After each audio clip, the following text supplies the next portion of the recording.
All right, welcome to the R&R Network. I'm Roger. Lisa's at work. We're shifting roles. She's out to work and I'm staying at home doing stuff. But I do work. But that's another story for another day.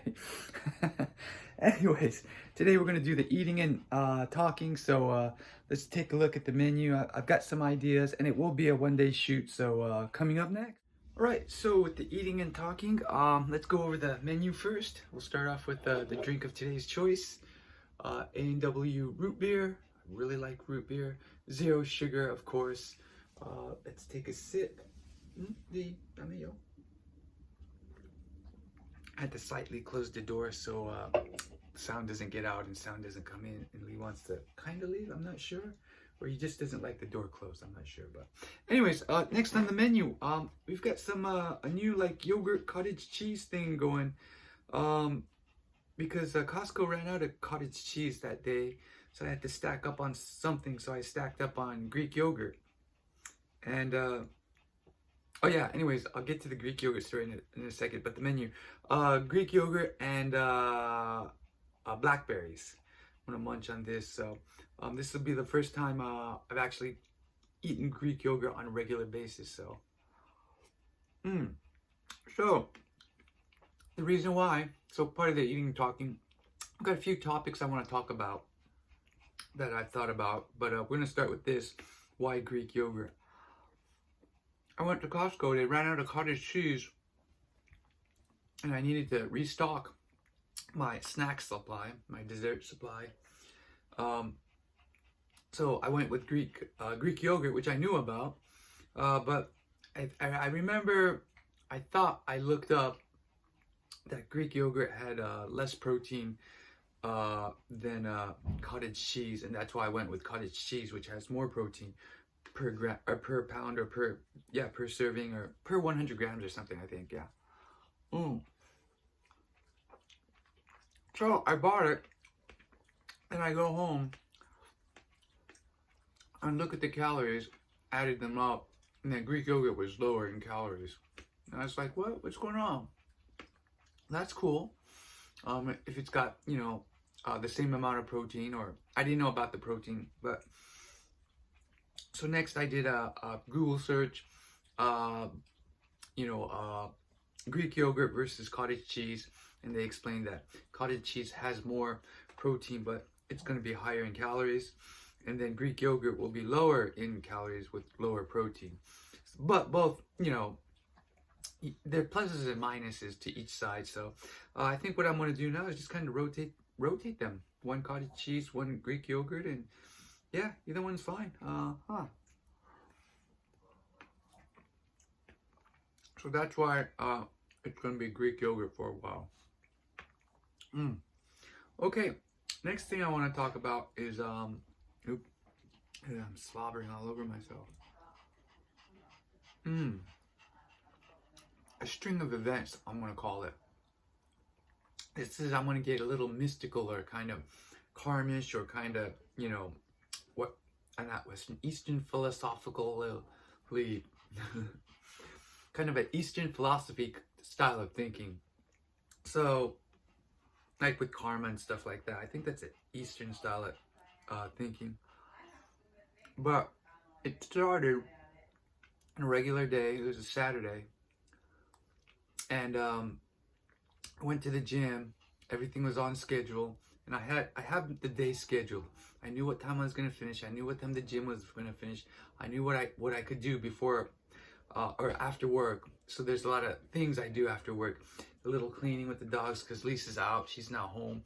I got to get their food ready. Like, there's an order of events that I want to go through in a timely manner, right? That's the way to do it, in a timely manner. So I go to the gym. I'm on my last exercise, ready to bug out. Only had 2 more sets to go. I'm going to call him Mr. Doofus. I'm sorry. He just really got me.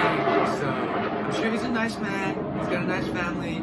I'm sure he's very, very, very lovely, but he's going to be my Mr. Doofus, because with 2 sets left to go and I was ready to go, my schedule's ready, I'm like, okay, next I'm going to go. He has to work in a set. I'm like, sure, go for it. And then he just started rambling. It started about the gloves, about his working gloves. You should try this, you should do this. Then about his life story and did this and that, and just, he wouldn't stop for like 10 minutes, maybe more. It felt like an hour. I'm like, oh my God. And then, so finally I had to cut him off. I just said, hey, I gotta go. I couldn't finish my workout because I cooled off. Everything was cool. I don't want to warm up again. And so that ruined my whole end of the workout schedule. Plus, it put me behind because I would have been finished a long time ago if he would have just not done anything or talked to me. So then that kind of got me in a bad mood. That's the ignition. Then it started flaming in my head. I was still angry. I got home and then I did my work, but still kind of in my head. It's still aggravating because,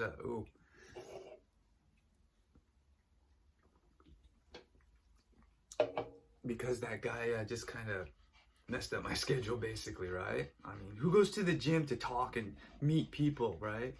Like, I don't need to hear your life story. This is the first time we met, you know, hey, nice to meet you, it's good enough. Don't tell me about your life in over there and doing this and the wives and blah, blah, blah. Who the fuck cares? So that put me in that frame of mind. I come home, still kind of in that frame of mind. It's boiling underneath. Then I think I snapped. I did snap. Not I think I snapped. I snapped at my father a little bit. My reaction was a little bit too blunt. I could have been a little bit more diplomatic in the way I answered something. But yeah, I mean, I meant to say it, no thank you, but it came off a little, you know, strong. So that means that that kind of ignition is still following me, flaming me on. And then I don't know if this is kind of the part, it's not part of the ignition. I think it's part of the bad karma thing that's flowing through this line of string of events. And then my dog gets sick at night. And yeah, I was really worried there for a while. You know, he was kind of wobbly, I guess, and kind of panicky. So he has that panic mode sometimes where, just a minute, I'll be back. He wants to go up. Aye.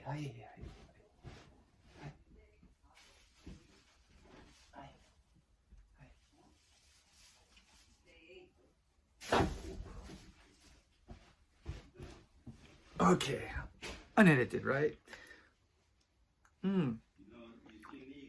So he gets this panicky mode where even if you could, like, try to pet him or give him snacks, he won't do it.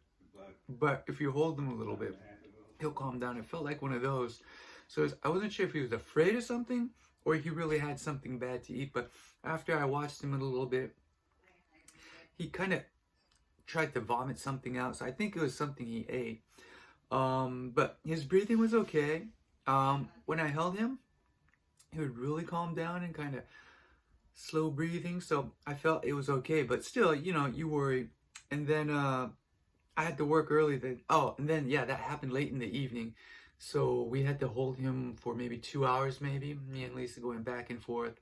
And then finally he was calm enough. And then we got his special blankie that we bring out sometimes. And then once that came out, he was really relaxed and could sleep.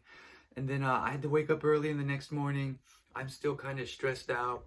And, you know, the whole day, the work, it was just kind of a bad feeling. So from that little spark, I think it somehow carried through, you know, to snapping, to some kind of thing jumping over to my dog, maybe some bad karma or something. So I don't know what that means. Is he the ignition? Or did I, you know, was it my interaction that caused the spark? I don't know how that works. So, but that's when it all started. After meeting that guy, Mr. Doofus, he started it, as far as I'm concerned. So I don't know. Like I said, I think it's kind of one of those Western, Eastern style philosophies where kind of karma, bad karma, kind of flows through and follows you around. Like, I guess I don't know what they call them.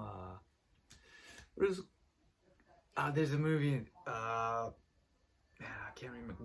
Gremlin, like a ghost that follows you around, causing you bad luck and then leaves or something like that. So I don't know if it's something like that, but it felt like it. So anyways, that's it for the eating and talking. Let me finish. I'm really hungry and thirsty, so anyway, that's it for now. I'll be back. next time.